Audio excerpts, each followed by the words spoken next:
know that about 50 building is going on in that city now. About 50 foundation is ongoing as I'm talking.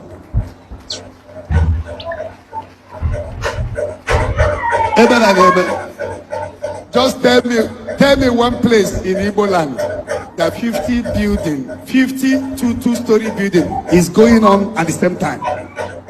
Nowhere in Igbo land before.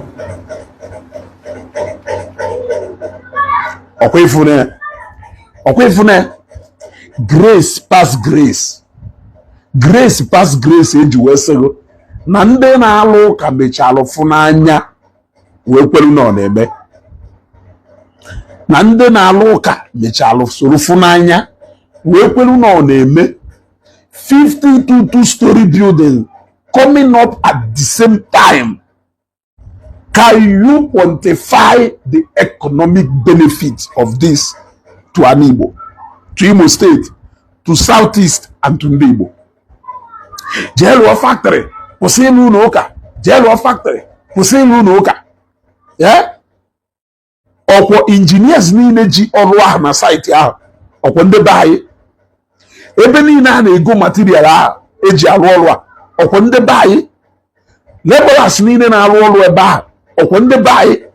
Ndị na-handle logistics and everything, okwo ndị be anyị. Ana m ajụrụ ajụjụ, na-ajụrụ ị na-asanya. Na-ajụrụ ị na-asanya. Jee na that Zion City ka ịfụ ka esi wee na-etisasị ụzọ ebe niile. Jee na Zion City ahụ ka ịfụ ka esi wee dọwalụ ụzọ na-adọwasị ụzọ ebe niile.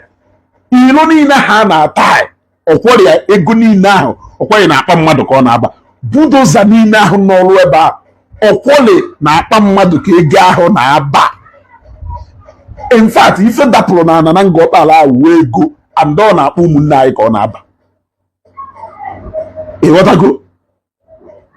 Inenecha akụrụ ụlọ 1 ịkpọghọ ya ọzọ Igbo ndụ, ịkpọghọ ya adreesị ndị Igbo nọ afọ anụ ma onwe ya na-achụso ọsọ afọ ya ji 5 million were achụ 800 million. Ọnya onye na-akpọ kere afa ya ọzọ Igbo ndụ and adreesị ndị Igbo. Look at it. Evangelist Ebuka Obi is a blessing to ndị Igbo.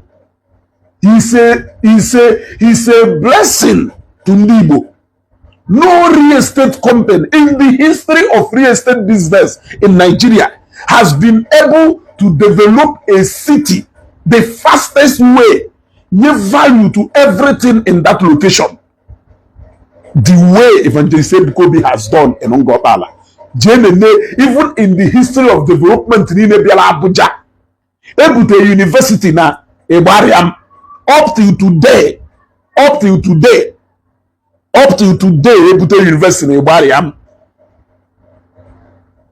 the kind of project na Batana Ngopala, without even Ebido, without it. Look, let me tell you, I know Ebariam how many years ago. Akanelana 2 million, 1.5 million, 600,000, 700,000 na Ebariam. Man, a university had to go like how many years before Munga way back at SF. The same thing with Uli. But the project ya commenceable upon the announcement of that project within 1 year, within 5 months to 4 months, and a skyrocket here from 150,000 to Ngopala today, he would have 10 million. Ngopala, he would have 15 million. 7 million, 3.5 million. Yeah? 2 million, 2.5. From 100,000, 150,000, 70,000. Now January last year, February, March last year, that is how much you can get a plot of land. Nangopala. Upon the announcement of the project, Obodo Saloko, Ndibuike Bataba no Obodo. Do you know the amount of money that has circulated in Nangopala? new buildings coming up, investment opportunity coming down to Ngopala. Those who want to build factories and they will come down. A lot of businesses, both eateries and they will come down.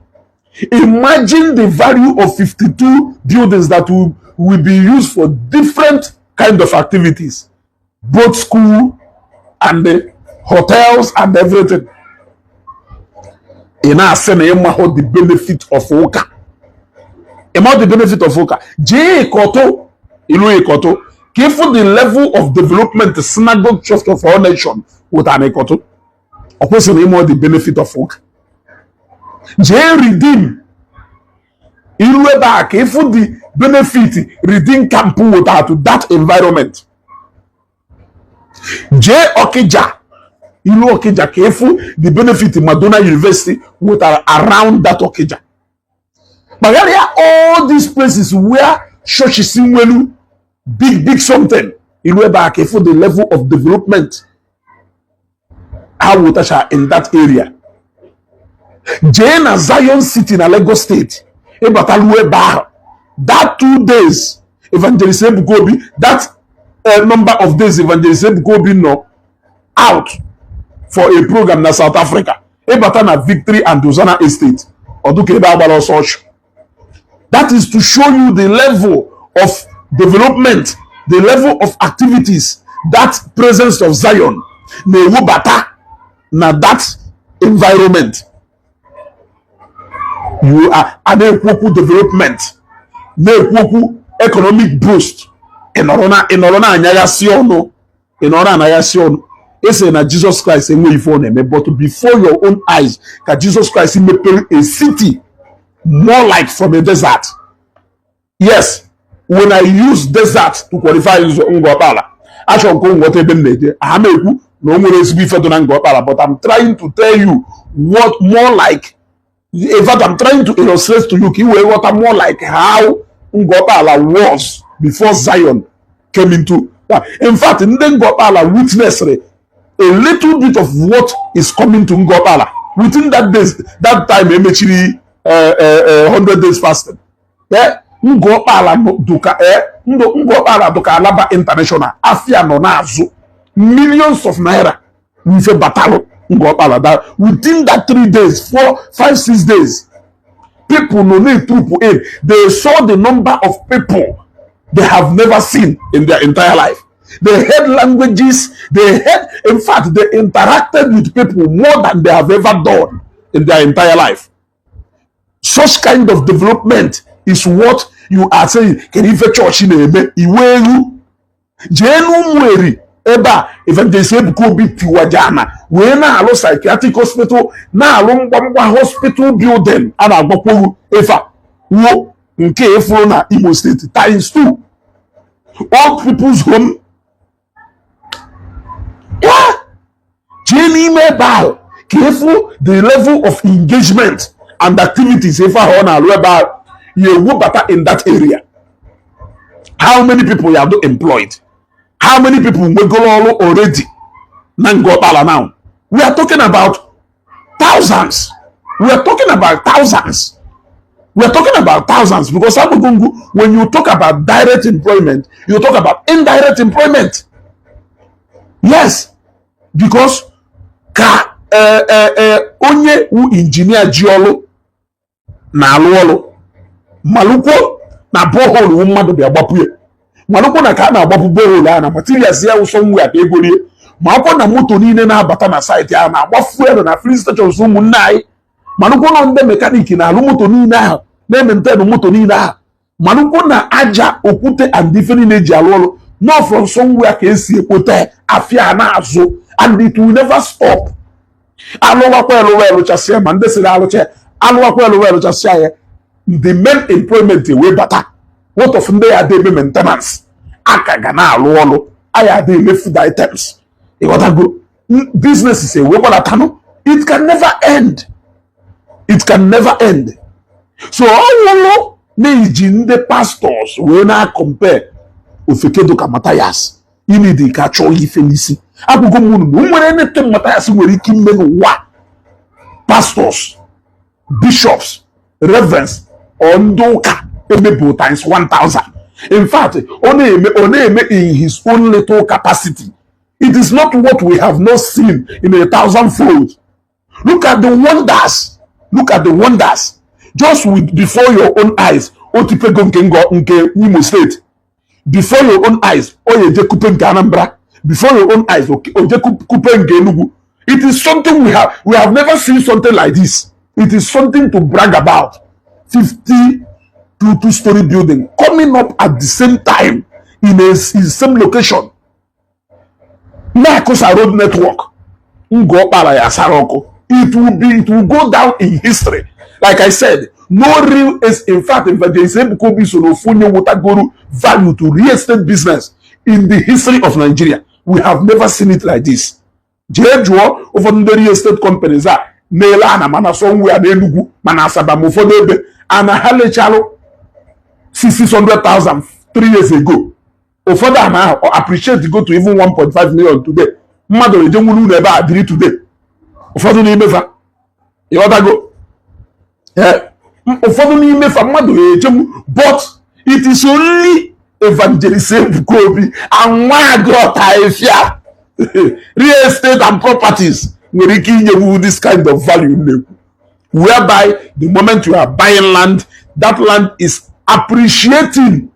Look at how within a twinkle of an eye, another man go appreciate here. We look at today. I will go on a tour to show you the wonders that is going on in Ngobala. If you make sure no, if you make sure no, you don't come back. Muka na muka juu na atuokwe wolunu na-egwu wayo wolunu na-eme a lot of ejemeje isheni imu ife omegara na mekoba aka ngwa me ka ị na-akụ aka na oje mepe chemist na mkpọ ka ịfụziri nke wu project ịkụrụ aka ọnụ mechie chetakwa na nje gba video na nke Ụmụeri ịfụkwara nke Ụmụeri anya zake njekwa ebe a gosi the level of ọrụ na ebe a what of Enugu?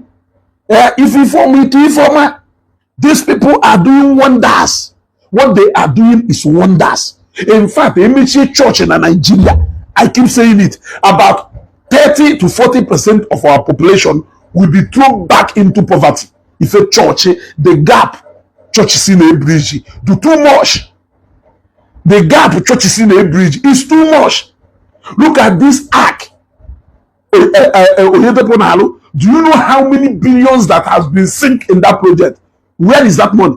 It is in people's pocket. Who are the people who has been working day and night after how chalo on that project? It will go down in history and go to no a project like this. Now, maintaining such kind of project, we also put money in people's pocket. In people's pocket. It never ends. It continues.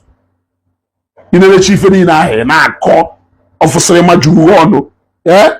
In a call for Juruono. Anyway, let me leave it here. I just decided to show you people a kind of wonders that is going on in Ngobala. I am going to take you on a tour. I will take you on a tour. Careful the wonders even they say because that are Igbo. In fact, in the real estate business, I say now the mother they far. Now this is not a kalaka. Oh, Anna Wonele. The more you criticize him, the more you condemn him. Ndena loka mechalo funanya. Wepota no nebe. Chineke gozie chukwe ebuka nozi obi. Chineke gozie ye. Chineke dereye. Chineke dereye. Chineke dereye. Let us always pray for him. Let us always pray for him. Hapunu nde okunoka. Hapunu nde egbe ha na anyu ọkụ. Hapunu nde anyu ukwu. Hapunu nde na-ekwo ekwolo. Ịghọtago. Hapunu fa. Obinigwe nọ n'ọlụ. Ka m hapụgodi ebe a.